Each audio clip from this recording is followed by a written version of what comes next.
Hey everybody! So today I'm going to go over some of our extant corsets. I've had a lot of questions about these, and a lot of people haven't actually handled antique corsets before. And I think it's really helpful to actually touch the originals if you're going to try to make a reproduction, because you don't necessarily know what you're going for. You know, is it too thick, too thin? I hear a lot of people say that the better a corset is, the thicker it is, which is honestly completely untrue. Why reinvent the wheel? Go back and look at how they were doing it then, and that can inform how we do it now. Now, I only have 3 extant corsets. I wish I had more. There are a lot of corset makers who have way more than this, but if I could go back in time to my teenage years in the early 2000s, I should have bought up everything on eBay, but that's okay because other friends of mine did, and so they have them, and that's fine. Getting back to what we do have, we have 3 corsets that date to about the 1890s to, I believe, 1912. And they show a nice little progression of manufacture. Now, these are all, think mass manufactured corsets from the time. It's kind of like if you were studying a Victoria's Secret bra now. Like, here's the basics, this is how most people are making them. The finishings aren't very fine, it's all machine done. So this is what the average woman would have been wearing around each time period. Now, I'm gonna be handling these with clean, dry hands. There are people who will be shocked that I'm not wearing cotton gloves. They're not necessarily less damaging than freshly washed skin. Depends on the setting, depends on the garment. For study, I want to get in there, I want to touch it. So I don't mind hands on my extants. Always ask though before you touch someone else's property. And this little beauty came from Lauren of Virtuous Courtesan. She was selling off some of her collection, so I snagged this one up because one thing I like about it is that it's in kind of rough shape, which means that it's a really good study piece. The corset itself appears to have not been worn very often, but it was stored somewhere where it got a lot of dirt and grime on it. The first thing we notice with this corset is how light it is. Now, I can't show that on camera, but this corset itself, the entire thing, weighs less than 8 ounces. I stuck it on my shipping scale when I first got it in because I was impressed by how lightweight it is. That's one thing you see over and over again in extant Victorian corsets. They're just really light. This corset is 1 layer. Now, interestingly, none of our extant corsets are made out of herringbone coutil, which is what we use today in most corsetry to replicate the corset fabrics of the time, but all 3 of these are just really lightweight satin type fabric. Now, the other thing is that this fabric is starched within an inch of its life.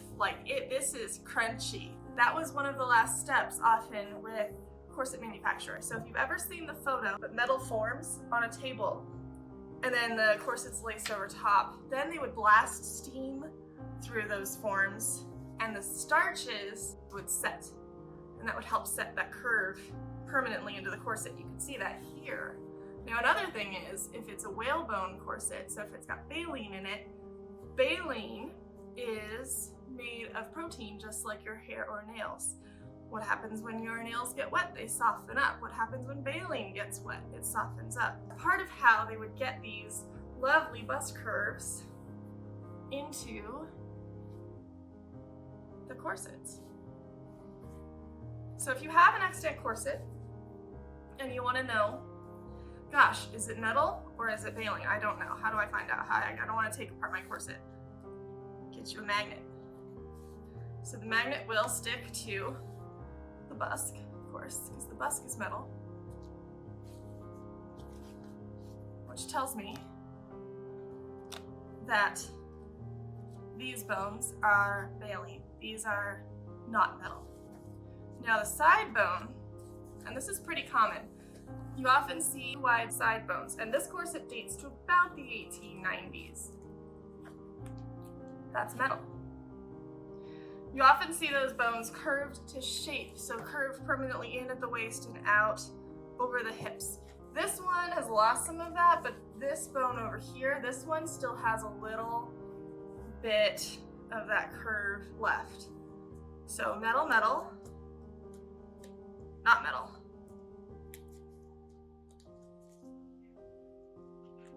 Metal. So this corset has steel bones at the center back, but not the side back, because and I can tell, like, it feels different. This one's thicker. So this one's baleen and this one's metal. I feel that is definitely feels like a standard steel bone.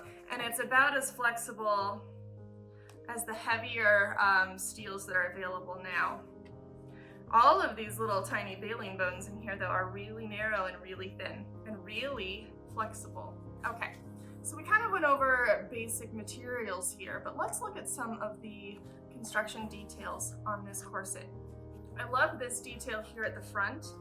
We've got this lovely machine done bust detail. There's a little bit of cording and then a zigzag stitch. That's all done first and then applied as a piece, and then these bone casings are put over top.